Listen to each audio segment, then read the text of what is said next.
Bom, gente, boa noite. Então, nós estamos aqui reunidos mais uma vez para falar sobre a civilização grega. Eu preferi dividir essa aula porque realmente é um conteúdo muito extenso e, inclusive, a organização da apostila está bem extensa e a gente tem coisas muito detalhadas. Então, eu preferi dividir para vocês não se aperrearem com isso, conseguirem estudar de uma forma mais tranquila, certo? Então, hoje a gente vai estudar o período clássico, que é o apogeu, né, da civilização grega, da polis e de toda a produção artística e de conteúdo cultural. É assim realmente um período muito grandioso.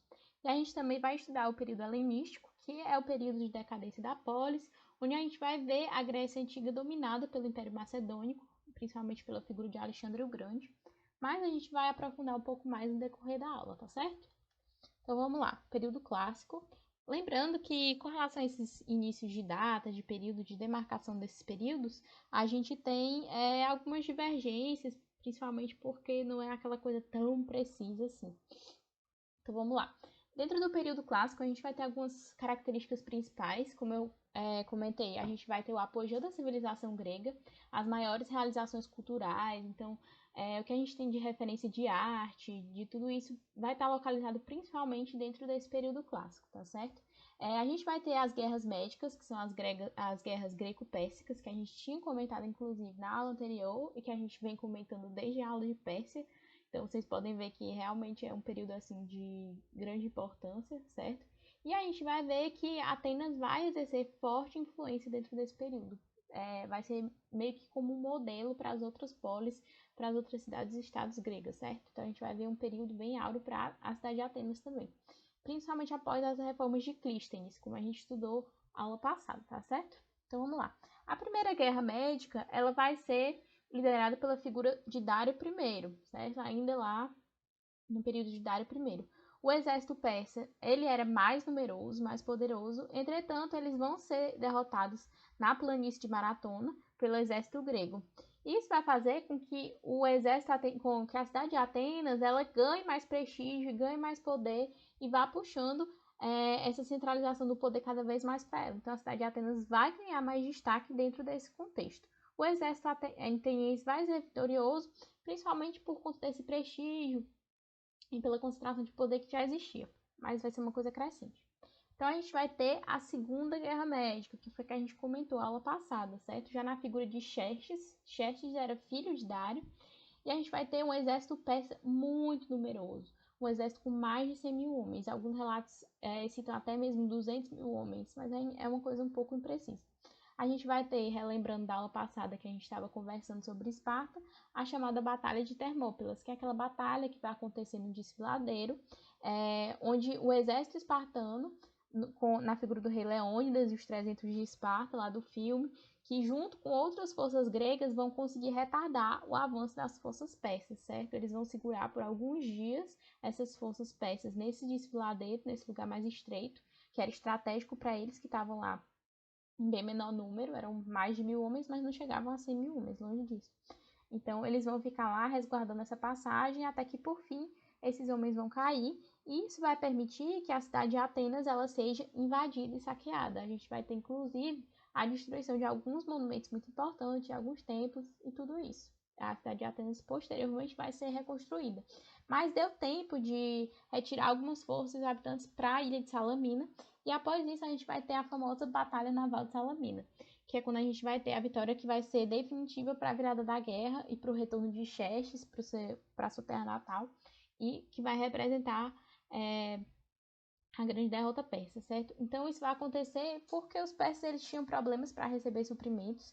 O exército grego realmente era mais forte no mar. Atenas tinha uma frota naval muito poderosa. E a gente tinha também a questão dos problemas de motivação dentro do próprio exército persa. Isso porque o exército persa tratava-se de um império que tinha conquistado vários outros povos de características extremamente distintas. Então eles estavam colocando esses outros povos que já eram subjugados para lutar uma guerra que não era exatamente deles, certo? Então isso vai dar início, após o fim das guerras greco-pérsicas, a gente vai ver que vai começar ali uma rixa, uma disputa entre as cidades de Atenas e Esparta, certo? como eu comentei, desde a Primeira Guerra Médica, a gente vai ver que Atenas vai acumulando poder de uma forma cada vez mais gradativa, tá bem? E a gente vai ver que durante essas guerras greco-pérsicas vai existir, vai surgir a chamada Liga ou Confederação de Delos. Essa união de cidades-estado foi criada com o objetivo de proteger o território grego, certo? Que se viu ameaçado lá pelo Império Persa. Então, é como se eles se unissem para criar um exército em comum, para criar uma força em comum, mediante o pagamento de impostos e tudo isso, para poder combater a presença desses persas ali na região do Mediterrâneo, do Mar Egeu e tudo. Então, a gente vai ver que vão começar a ser pagos essa espécie de tributos, de impostos, que vão inicialmente ser depositados na ilha de Delos, que vai ser a sede inicial da Confederação ou Liga de Delos, para poder sustentar esses exércitos, sustentar essa frota marítima das cidades-estado. Sendo que Atenas, como eu comentei, vem acumulando todo esse poder e por conta da sua influência, ela vai começar a puxar cada vez mais esse poder e vai acabar virando líder da liga e vai começar a administrar esses recursos e tudo. E o que vai acontecer é que após a vitória na Batalha de Salaminas, Atenas vai querer manter a Liga de Delos. Ela vai dizer que não quer o fim da Liga de Delos e com isso vai se manter cobrando esses impostos das outras cidades-estado gregas. O que despertou, com certeza, revolta por parte das outras cidades-estado, mas Atenas era muito soberana no sentido de poder militar, de poder naval, então eles acabavam oprimindo realmente essas outras cidades-estado, cobrando esses impostos. A gente vai ver o início de uma fase realmente de imperialismo ateniense. É a idade onde a gente vai ver a era de ouro de Atenas, porque eles vão florescer muito utilizando esses recursos vindos da Liga de Delos, mas a custo de um imperialismo realmente. Então eles vão começar até mesmo a interferir na vida política de outras polis, por vezes vão se utilizar da violência para se manter no poder, então vai ser uma fase bem complicada e bem tensa, que vai provocar o que a gente vai ver em seguida. Então, como eu comentei, vai ser a idade de ouro de Atenas, um período de muito florescimento, vai ser o momento onde Atenas vai ser reconstruída, onde a gente vai ter a construção do Grande Paternon, que é aquele templo que eu comentei na aula passada, que foi o templo construído em homenagem à deusa Palatenas, que é a matrona da cidade. Só relembrando aqui para vocês verem o templo, né, o Paternon. Então, é realmente um período de muito brilhantismo e prosperidade, mas é à custa de quê? Da exploração e da submissão das outras polis. Então, a gente pode ver que é um momento de contradição da própria democracia ateniense. É uma democracia fundamentada no imperialismo e na exploração das outras cidades-estado, certo? Então, esse conflito entre Atenas e Esparta ele vai se tornar cada vez mais crescente, até que a gente vai ter a criação da chamada Liga do Peloponeso, que vai ser encabeçado, vai ser liderado por Esparta, e vai contemplar ali outras polis insatisfeitas que estavam se sentindo exploradas. Até que a gente vai chegar na Guerra do Peloponeso, que vai ser uma guerra que vai durar mais de 30 anos, e na realidade vai ser uma guerra que vai ter altos custos para ambos os lados, certo? Então vai ser uma guerra ali travada entre a Liga do Peloponeso e a Liga de Delos, mas realmente é ali entre Atenas e Esparta. Vão ser as duas principais cidades-estado. E Atenas, a gente vai ver que continua se mantendo no poder nos mares e Esparta vai ser o poder terrestre, com aqueles seus soldados muito bem treinados, como a gente comentou no ano passado, desde a infância.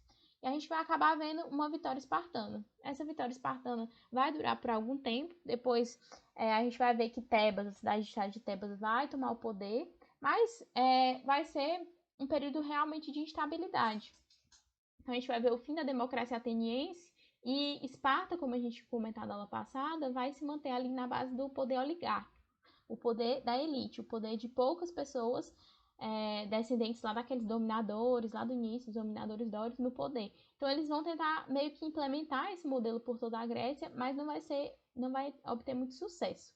A gente vai ver que os conflitos eles vão se tornando cada vez maiores e isso vai levar ao enfraquecimento das cidades-estados gregas. A gente vai chegar a um ponto onde todas essas cidades-estados, depois de tantos conflitos, vão chegar a uma exaustão, de fato, e vão ficar completamente vulneráveis à invasão dos macedônios, que são um povo ali de origem no norte da Península Balcânica, tá bem? Então é aí que a gente chega ao fim desse período clássico, desse período áureo, onde a gente vai ter realmente o enfraquecimento da civilização grega e a chegada dos macedônios. Então é aí que a gente vai começar o chamado período helenístico, vai ter início mais ou menos nessa época, Então vamos lá. O início é a conquista da Grécia Antiga pela Macedônia. O período helenístico é um período que representa a fusão, a mistura das características da cultura grega com as características do mundo oriental, certo? Então vai ser realmente iniciado através de uma política expansionista da Macedônia, ainda na figura de Felipe II, que vai ser o governante macedônio responsável pelo início dessa empreitada. Ele inicialmente buscava uma saída para o mar, que é uma coisa que a gente vai ver que é muito frequente na história, essa necessidade mesmo de comercializar, de conseguir navegar, eles precisavam de uma saída. Então eles começaram a submeter as cidades-estado gregas e iniciaram esse processo de dominação. Mas essa dominação e essa centralização, formando realmente assim um grande império, ela vai acontecer realmente através da figura de Alexandre o Grande, que era o filho e herdeiro de Felipe II. O que vai acontecer é que Alexandre o Grande ele vai ser educado inclusive por Aristóteles, e isso vai fazer com que ele consiga assimilar algumas características da cultura grega. Então ele vai trazer para a gente uma proposta de unificação, realmente de conseguir criar um grande império centralizado na sua figura. E ele conseguiu sufocar revoltas internas. Então, o poder macedônico, na figura de Alexandre o Grande, era muito, muito intenso e muito forte para que as cidades-estado conseguissem combater. Como a gente tinha comentado, elas tinham passado por um período realmente de exaustão, porque tinham guerreado entre si após a Guerra do Peloponeso, que durou muito tempo. Então, isso tornou inviável essas revoltas por bastante tempo. Alexandre o Grande, então, vai continuar com a sua tentativa de expansão territorial. Ele vai chegar até a região da Ásia Menor, vai conseguir dominar a Pérsia e vai chegar até mesmo às margens da Índia, certo?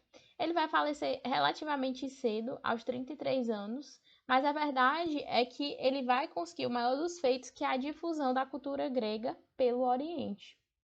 Ele vai conseguir, através das principais cidades, como a Alexandria, que na realidade são várias Alexandrias, mas a principal é a Alexandria do Egito, onde ficava localizada a Biblioteca de Alexandria. Através desses grandes centros, a gente vai ter a disseminação dessa cultura helenística, tá certo? Então, o Grande Império ele não vai sobreviver à morte de Alexandre o Grande, porque a gente vai ter a volta daquelas lutas internas e a gente vai ter, por conta disso, o enfraquecimento da unidade do Império Macedônico, justamente por essas revoltas, deixando ele vulnerável à dominação romana que vai vir posteriormente, que é o tema da nossa próxima aula, tá certo? Então, o que é o helenismo? Lembrando que os gregos, eles não se conheciam como gregos, né? Eles se chamavam de helenos. Então, o helenismo nada mais é do que a cultura helenística, a fusão da cultura grega, uma herdeira da cultura grega, digamos assim, com a cultura oriental, justamente pela extensão territorial desse Império de Alexandre o Grande. Como eu comentei, a gente vai ter a difusão dessa cultura helenística pelas grandes cidades, como Alexandria, no Egito, Pérgamo, a ilha de Rhodes, que é uma ilha do mar Egeu. Então, a gente vai ter a difusão a partir desses grandes centros. A cultura helenística ela vai ser particularmente identificável pelo seu período. Ela, por ser retratar um momento de guerra, um momento de conflito, ela vai ser marcada por muito realismo, por vezes mesmo violência, dor, certa turbulência e agitação. Na arquitetura, a gente vai ter a demarcação de muito luxo, demonstrando esse poder todo que o Império Macedônico tinha no período. E a gente também vai observar alguns avanços na matemática e o surgimento de outras correntes dentro da filosofia. O modelo de despotismo vai ficar muito conhecido, né, justamente por conta da figura do Alexandre o Grande, que era essa centralização, esse líder invicto, poderoso, todo-poderoso, certo? Dentro desse contexto. Então vamos lá. Quando a gente fala de cultura grega, é como eu tinha comentado na nossa primeira aula, a gente tem um período muito extenso. Então essa cultura ela vai ser muito mutável. É quase como se a gente tivesse vários povos. Então, no final, por exemplo, a gente vai ter essa cultura helenística mais bem demarcada, mas existem algumas características que a gente consegue observar melhor. Então, vamos lá.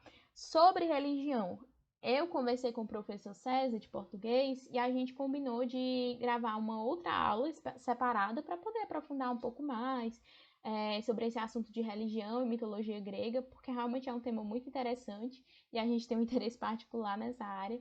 Então a gente vai lançar ainda essa semana essa videoaula ainda aprofundando um pouco mais, certo? Dentro da mitologia grega. Então, Assim como outras religiões, a religião grega tinha um objetivo muito forte de explicar a origem das coisas. Então, muito dos deuses vai ser associado a elementos da natureza e realmente de surgimento do universo, tudo isso. Eles eram politeístas, ou seja, acreditavam em múltiplos deuses. E a gente vai ter a presença do antropomorfismo, que são essas entidades com características semelhantes às características humanas. Inclusive, um fato muito interessante é que os deuses gregos eles eram passíveis de falhas. Então, a gente vai ver que, por muitas vezes, eles vão cometer atitudes muito similares aos seres humanos, como adultério, é, ciúmes, assassinatos, entre outras coisas. Realmente, assim, características falhas de caráter, digamos assim, certo? Então, eles vão ser marcados pela imortalidade, vão ser deuses imortais. Por vezes, eles vão ter, inclusive, casos com mortais. E eles habitavam o chamado Monte Olimpo, que seria a morada dos deuses. A maioria dos deuses estaria vivendo nesse Monte Olimpo, por isso são chamados de olimpianos. Tá? Desse termo também que vão derivar as chamadas Olimpíadas. Vão ser 12 divindades principais e Zeus vai ser o maior de todos os deuses, o principal. E a gente também vai ter, muito frequentemente, a figura dos heróis. Vai ser muito frequentemente mencionado. O mais famoso deles seria Hércules. A gente também vai ter outros como Perseu, Teseu, entre outros. Que são figuras, por vezes, são filhos de deuses mortais ou mesmo só humanos, que vão realizar grandes feitos. O teatro também vai nascer dentro desse contexto de religião. Inicialmente, ele teria nascido vinculado ao culto a Dioniso, que é um dos grandes deuses, também chamado de Baco, é o deus do vinho, e seria uma espécie de comemoração de festividade em sua homenagem. Então, a gente vai ter dois grandes estilos mais marcantes, as tragédias gregas, principalmente nas figuras de Ésquilo, Sófocles e Eurípides, são grandes escritores, e posteriormente as comédias gregas também vão se tornar mais populares. Principalmente na figura de Aristófanes. Seriam dentro desse formato, meio que de arquibancada, como vocês podem observar aqui, um teatro arena, e aqui eles iriam se apresentar, fazer sua performance aqui no meio. Então seria o teatro ao ar livre, muitas máscaras para representar essas expressões, e os atores eram homens. Esses homens iam representar, inclusive, os papéis femininos dentro dessas peças. A arquitetura e a escultura, elas vão ser muito centradas nos valores do ser humano e dentro desse humanismo realmente, e vão ser muito pautadas pelo racionalismo e pela simplicidade. Isso vai trazer pra gente uma sensação realmente de equilíbrio, de harmonia e ordem, tá bem? Então a gente vai ver que essa arquitetura e escultura vai estar muito dentro do planejamento urbano desses grandes centros, da cidade de Atenas e de outras grandes cidades. Com quarteirões, com ruas, praças, tudo isso vai ser pautado dentro dessa ideia de racionalismo. A escultura ela vai ter a grande função de ornamentar justamente essas grandes obras arquitetônicas. Então vai ser uma coisa mais simplista, mas que não vai deixar de ser decorada. O templo grego, geralmente voltado para a religião, né, vai ser a grande expressão dessa arquitetura. E as colunas elas vão ser a maior particularidade. Por isso que a gente estuda as colunas gregas até hoje, é uma característica muito marcante. Então, a gente vai ter três estilos principais de colunas. A gente vai ter as dóricas, jônicas e as coríntias. Relembrando aqueles povos. Então, as jônicas, que vão estar ali mais ligadas a Atenas, elas vão ter mais elegância e beleza, enquanto o estilo dórico ele está mais relacionado à questão da funcionalidade, sustentar o peso, e a coríntia, que já é uma derivação da jônica, ela já vai representar uma questão de mais adornos, mais luxo, uma maior riqueza de detalhes realmente, tá certo?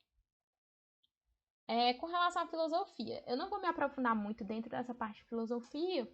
Eu conversei com o professor de filosofia e ele disse que ele vai dar essas aulas. Mas a gente não pode deixar de mencionar os principais filósofos, né? A Grécia Antiga ela realmente é considerada o berço da filosofia. E a filosofia ela vai surgir para dar para a humanidade explicações racionais sobre o universo, sobre a vida e sobre a humanidade. Então a gente pode dividir em alguns grupos principais. A gente vai ter os pré-socráticos, que vão ser aqueles denominados filósofos da natureza, que por muito tempo vão tentar explicar a origem das coisas utilizando elementos da natureza. Seria uma alternativa à mitologia e à religião, era o início desse racionalismo. A gente vai ter também os sofistas, que vão ser, na realidade, um grupo que vai praticar a retórica, vai dar muita ênfase na arte de convencer o outro, utilizando esses argumentos, mesmo que fossem argumentos falsos, digamos assim. O objetivo final era convencer o seu interlocutor de alguma ideia, como, por exemplo, a aprovação de uma lei. Inclusive, os sofistas vão ser criticados posteriormente. E o mais famoso dele vai ser Protágoras. Sócrates, ele vai criticar muitos sofistas e ele vai estar ali dentro desse contexto de apogeu ateniense. O que é que Sócrates vai trazer para a gente? Ele vai trazer para a gente a ideia da maiêutica, que é a maiêutica, certo? É quando ele dialoga com o seu interlocutor, ele traz o interlocutor para dentro dessa jornada de aprendizado, para essa jornada de saber, e o objetivo dele é fazer com que o seu interlocutor questione aquilo que ele pensava anteriormente. Então, o objetivo final de tudo isso é trazer aprendizado tanto para ele como para o interlocutor. O objetivo dele é fazer com que esse interlocutor se questione aquela crença dele, imutável, que ele está tentando convencer, e consiga, a partir desses questionamentos, formar uma opinião sem preconceitos, uma opinião própria, tá bem? Então, ele acredita que existe, de fato, um conhecimento verdadeiro, mas esse conhecimento ele só pode ser atingido através dessa prática do diálogo, né? Da prática filosófica do diálogo. E a grande frase dele é justamente o só sei que nada sei. Justamente por trazer essa questão do questionamento, de trazer o questionamento para dentro da discussão filosófica. Sócrates ele vai acabar sendo condenado à morte, vai ser obrigado a beber um veneno chamado cicuta, por ser considerado como uma espécie de deturpação do pensamento dos deuses e que ele agredia também o pensar dos jovens, então ele vai ser condenado pela sociedade desse período. Platão, ele vai ser discípulo de Sócrates, ele vai ser o grande fundador da Academia de Atenas. Ele acreditava na existência de um conhecimento verdadeiro, mas esse conhecimento verdadeiro, ele teria que vir de um local além daquelas ideias obtidas pelos sentidos. A gente vai ter a ideia, a alegoria da caverna de Platão, que vai ser mencionada no seu livro da República, que vai ser o quê? Explicando de uma forma mais simples. Uma história onde essas pessoas, elas viveriam, teriam nascido e seriam criadas presas dentro de uma caverna, e a única visão que elas teriam do exterior seria através de imagens projetadas no fundo dessa caverna por uma fogueira que ali estava. Então, a ideia que elas teriam do mundo exterior seria fruto dos seus sentidos. Então, seria apenas uma imagem, uma projeção daquilo que realmente ocorria lá fora. Então, em dado momento, uma dessas pessoas que estava lá presa consegue escapar, consegue superar e consegue ir lá para fora e observar o que é essa realidade, o que é que está realmente lá fora. Então, esse caminhar para fora, esse conhecer da realidade, ele se daria através da filosofia, que seria a superação daquilo que já é entregue pronto para a gente, aquilo que é entregue pelos sentidos. E a gente vai ter, por fim, Aristóteles, que é, por muitos, considerado o grande filósofo de todos, o pai da filosofia. E ele vai se embrenhar em outros saberes, como a lógica, a física, a política e mesmo a poética. Como eu tinha comentado, ele vai ser meio que mentor de Alexandre o Grande, ele vai acabar passando alguns ensinamentos para ele durante o domínio macedônico. E ele vai ser meio que contrário a Platão. Ele já vai afirmar que existe uma prioridade ou preponderância dos sentidos para a obtenção do conhecimento verdadeiro. Então, eles vão formar ali duas correntes opostas que vão entrar em conflito por muito, muito tempo. Dentro da ciência, a gente também vai ter, dentro da matemática, Tales e Pitágoras, muito famosos. E na medicina, a gente vai ter Hipócrates, que vai ser considerado o pai da medicina, que inclusive dá nome ao juramento de Hipócrates.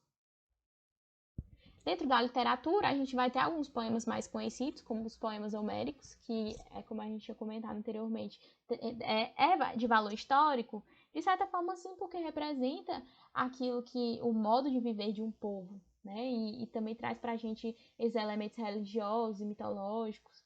E além dos poemas de Homero, a Ilíada e a Odisseia, a gente vai ter um pouco de poesia lírica e dramática. E dentro da história, a gente também vai ter alguns registros historiográficos, principalmente das guerras, com ênfase nas guerras médicas, na figura de Heródoto, um dos maiores historiadores. E também sobre a Guerra do Peloponeso, a gente vai ter Xenofonte e Túcides. Então era isso, gente. Reforçando que a gente vai ter ainda aula complementar sobre mitologia grega que a gente vai lançar ainda essa semana. Muito obrigada.